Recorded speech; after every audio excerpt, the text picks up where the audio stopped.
నమస్తే సార్.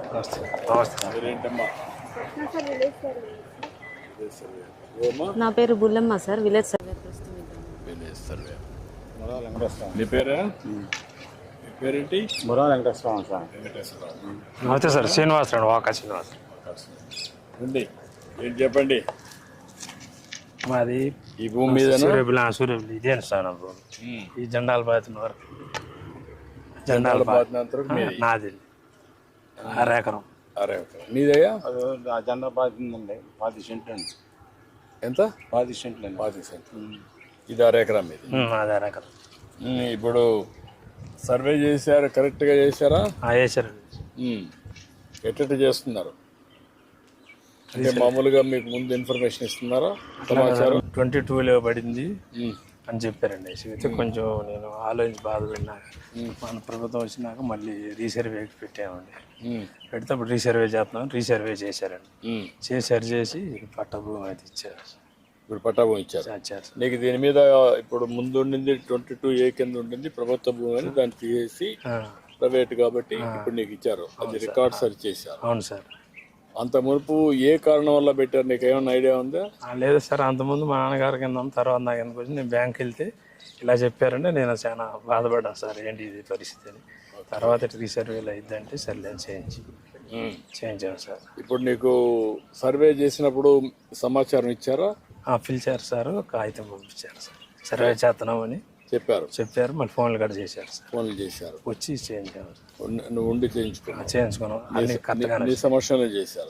కరెక్ట్గానే ఉండేయండి సార్. మళ్ళీ నీకు అదేనాక నీకు రాసి బుక్ ఎట్లుంటుందో అని రాసి చూపించారా? చూపించారు సార్. మళ్ళీ పుస్తకం ఇచ్చారా? పుస్తకం ఇచ్చారు ఉంది సార్. అన్ని కరెక్ట్గా ఇచ్చారా? అన్ని కరెక్ట్గానే ఉన్నాయి సార్. నువ్వేంటయా?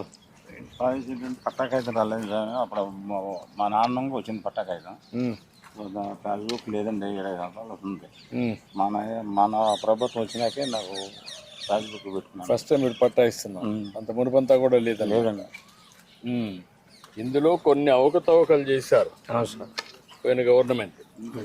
ప్రైవేటు భూములు గవర్నమెంట్లో పెట్టేయడం 22A కింద, అదే మరి సర్వేలు కూడా అవకతవకలు చేయడం, దానిపైన భూమి దగ్గర రాకుండా సర్వే చేసి ఇచ్చేసేయడం, చాలా అవకతవకలు చేశారు. కొన్ని రాజకీయ కారణాల వల్ల కూడా మీరు భూమి అమ్మమంటారు, అమ్మలేదు. అమ్మకపోతే ఏం చేశారంటే 22A గవర్నమెంట్ భూమి పెట్టేస్తే అప్పుడు నువ్వేం చేయలేవు కాబట్టి తక్కువ ధరకి ఇచ్చేయడమో లేకుంటే బాధపడడం జరుగుతున్నాయి. అలాంటివి కూడా చేశారు. ఇవన్నీ కూడా నాకు కూడా అర్థం కాలేదు బిగినింగ్లో. చాలా ఆలోచించి పగడ్బందీ విధానం తీసుకొచ్చాం. ఆ విధానం ప్రకారం ఇప్పుడు చెప్పమా, ఇది ఎట్లా చేసాం సార్? ఇది బ్రిటిష్ వాళ్ళ కాలంలో 1912వ సంవత్సరంలో సర్వే జరిగినప్పుడు సార్ దీని సబ్ డివిజన్ 1 అండ్ 2గా డివైడ్ చేశారు సార్. తర్వాత సీలింగ్ కింద కొంత భూమి తీసుకోవాలని ఎక్కువ భూమి ఉన్న వాళ్ళకి సీలింగ్ కింద కొంత భూమి పోయింది సార్. 51 సెంట్లు అనేది పోయింది సార్ 1979వ సంవత్సరంలో. దానిలో 1A1 మరియు 1A2 అనేది కూడా డివైడ్ చేశారు సార్. 1A2 అనేది కూడా సీలింగ్ భూమి సార్. అలానే ఇంకో సబ్ డివిజన్ 1B సార్. ఈ 1B అనేది 1B సార్. ఈ 1B నెక్స్ట్ మన ప్రభుత్వం వచ్చిన తర్వాత 1999వ సంవత్సరంలో మరియు కొంత భూమి కూడా సీలింగ్ భూమి ఉంది సార్. దాన్ని కూడా తీసుకోవడం జరిగింది సార్. అది 80 సెంట్లు అనేది కూడా తీసుకోవడం జరిగింది సార్. ఎవరైతే కనుక పేదవాళ్ళు ఉన్నారో వాళ్ళకి కూడా ఒక 4గురికి అనేది కూడా ఇవ్వడం జరిగింది సార్ మన ప్రభుత్వం వచ్చిన తర్వాత. పట్టా కూడా ఇచ్చాం సార్ వాళ్ళకి, వాళ్ళ పేరు మీద. 1999వ సంవత్సరంలో పట్టా అనేది కూడా ఇవ్వడం జరిగింది సార్. ఇప్పుడు ఇది మీ అర్జునుడు ఎవరు? మా నాన్నగారు. మీ నాన్నగారు. మీ నాన్నకు 99లో పట్టా ఇచ్చారండి.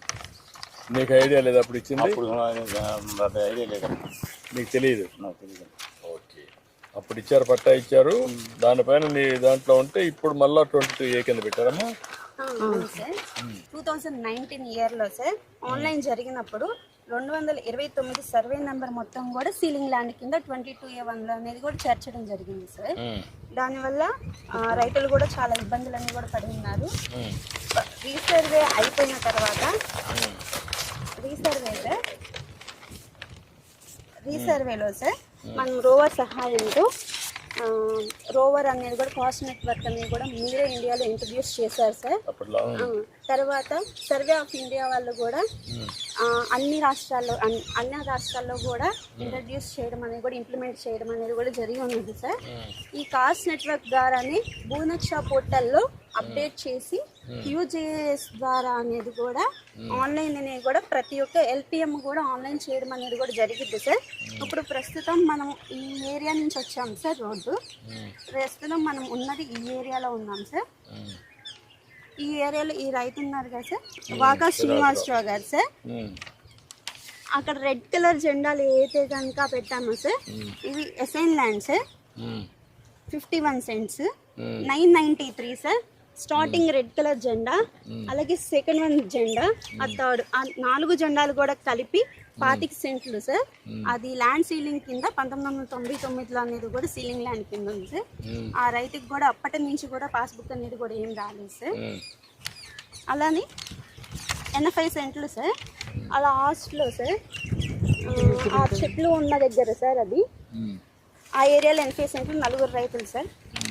ఈ 229 సర్వే నెంబరు ఆ జెండా దగ్గర నుంచి లాస్ట్ ఆ రెడ్ కలర్ జెండా వరకు సార్. ఇటు సైడ్ ఆ లాస్ట్ లో తాడి చెట్లు జెండా సార్. ఆ లాస్ట్ వరకు ఈ బౌండరీ మొత్తం మీద కూడా 20 ఎకరాల 53 సెంట్లు సార్. 229 సర్వే నెంబర్ అనేది 1Bలో అనేది 22A/1B అనేది కూడా 22A1లో సీలింగ్ ల్యాండ్ కింద చేర్చడం వల్ల 15 మంది రైతులు అనేది కూడా ఇబ్బంది పడ్డారు సార్. 15 మంది రైతులకు కూడా సీలింగ్ ల్యాండ్ చేర్చడం అయిపోయింది. అప్పుడు ప్రస్తుతం మనం రీసర్వే చేసిన తర్వాత ప్రతి ఒక్క రైతు గట్టుకి వెళ్ళి ఎంజాయ్మెంట్ తీసుకొని పట్టా ల్యాండ్ మరియు అలాగే సీలింగ్ ల్యాండ్ని కూడా డివైడ్ చేయడం అనేది కూడా జరిగి ఉన్నది సార్. 9 మంది రైతులు ఉన్నారు సార్ పట్టా ల్యాండ్ వాళ్ళు. పట్టా ల్యాండ్ వాళ్ళు 9 మంది రైతులకు కూడా 8 మంది రైతులకు అనే వాళ్ళకు కూడా పట్టాలనేవి కూడా ఇచ్చాం సార్. ఇప్పుడు మొత్తం సెటిల్ అయిపోయింది సార్. ఇప్పుడు రీసర్వే అయిన తర్వాత 22A లిస్ట్లో నుంచి కూడా రిమూవ్ చేయడం అనేది కూడా జరిగింది సార్. మొత్తం రికార్డ్స్ అన్ని అప్డేట్ చేశారు. అవును సార్. ఇప్పుడు ఇంకా ప్రాబ్లమ్స్ అన్ని కూడా సార్ట్ అవుట్ చేశారు మీరు. ఇప్పుడు మీరు ఇక్కడ రైతులు అవును సార్. ఇప్పుడు ఎప్పటి నుంచో ఈ సమస్య పరిష్కారం ఉంది. 1924లో వచ్చిన గవర్నమెంట్ ఇంకా అస్తవ్యస్తం చేశారు, రికార్డ్స్ అన్ని మార్చేసి. వాళ్ళకు కొన్ని ఆలోచనలు వచ్చాయి. ఆలోచనలు పట్టాదారు పాస్ పుస్తకం పైన వాళ్ళ పేర్లు వేసుకోవడం, ఆ ఫోటోలు పెట్టడం, రెండోది ఇక్కడ సర్వే నెంబర్లు కూడా తప్పు చేయడం, కరెక్ట్గా క్షేత్రస్థాయికి వచ్చి పర్యవేక్షణలు చేసి మీ ఆధ్వర్యంలో చేస్తుంటే ఆ సమస్య వచ్చేది కాదు. ఇష్టానుసారంగా కొన్ని చేశారు. కొన్ని దిక్కల్లో రాజకీయ కారణాలతో చేశారు, కక్ష తీర్చుకోవడానికి. కొన్ని దిక్కల్లో బెదిరించి కూడా చేసుకున్నారు. అన్ని కారణాల వల్ల భూ సమస్య ఒక జట్లం అయిపోయింది. మీలాంటి వాళ్ళంతా మనోవేదన పడ్డారు. ఇదేంట్రా మరుగు అయిపోయింది, భూమి ఉండేది 50 సెంట్లు, నువ్వు అన్నావు ఒక మాట, మీరు బాధపడ్డారు. ఇలాంటివి చాలా జరిగాయి. ఇప్పుడు నేనేంటంటే ఇవన్నీ చూసినాక ఒక 20 నెలలుగా ఆలోచించాను ఉండే అనుభవంతో. ఇప్పుడు టెక్నాలజీ కూడా ఉపయోగించి దీనికి ఒక పద్ధతి పెట్టి మీ ఆధ్వర్యంలో సర్వే చేయాలి. అంటే మీ ఆధార్ తీసుకోవాలి, ఈకేవైసీ తీసుకోవాలి. రెండోది ఒకసారి సర్వే అయిన తర్వాత కరెక్ట్గా ఉందా లేదా మొత్తం ఒకసారి తయారు చేసి మళ్ళా రాసి మీ సంతకం తీసుకోవాలా. అవును సార్. అప్పుడు కూడా ఈకేవైసీ తీసుకోవాలా, ఆధార్ తీసుకోవాలా. పుస్తకం ఇక్కడ ప్రింట్ కాదు మన రాష్ట్రంలో, అది తమిళనాడు పంపించాలి, చెన్నైకి. అక్కడ ప్రింటింగ్ ప్రెస్ ఉంటుంది. మామూలు కరెన్సీ ప్రింట్ చేస్తే ఎట్లయితే ట్యాంపర్ చేయరో ఆ విధంగా దీన్ని ప్రింట్ చేస్తాం. అక్కడి నుంచి ప్రింట్ చేసి తెప్పిస్తాం. తెప్పించిన తర్వాత మళ్ళీ మీకు ఈకేవైసీ తీసుకొని ఆధార్ తీసుకొని మీకు అప్పచెప్తాం. అంటే ఒకసారి ఇచ్చిన తర్వాత దాంట్లో QR కోడ్ ఉంటుంది. నువ్వు ఫోన్లో ఎక్కడున్నా నీ పేరుతో ఉందా వేరే వాళ్ళ పేరుతో నువ్వు చూసుకోవచ్చు. ఆ ఫీచర్స్ పెట్టాం. రెండోది కంప్యూటర్లో కూడా ఇంత మునుపు రికార్డులు తారుమారు చేశారు.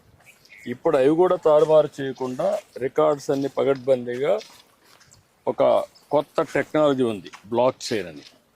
ఆ టెక్నాలజీలో పెడితే ఎవరు దాంట్లో కలబెట్టినా, ఎవరు రికార్డు మార్చినా వాడి పేరు వచ్చేస్తుంది. అది వస్తానే మీకు తెలిసిపోతుంది. ఇలాంటి సిస్టమ్స్ అన్నీ కూడా తీసుకొచ్చాం. రేపు రాబోయే రోజుల్లో ఒకవేళ నీ పేరు పెట్టి వేరే వాడు రిజిస్ట్రేషన్ చేస్తా నీకు అనుమానం ఉంటే దాన్ని ఒక లాకర్ కింద పెడతాం. మీరు అడిగితే నా భూమి ఎవరికి చేయకూడదు, నేను వచ్చినప్పుడు నా ఫోటో చూసుకొని ఆధార్ చూసుకొని ఈకేవైసీ చేయాలి అని కానీ మీరు పెడితే దాని ప్రకారం చేపిస్తాం. అంటే రాబోయే రోజుల్లో మీ భూమికి పూర్తిగా రక్షణ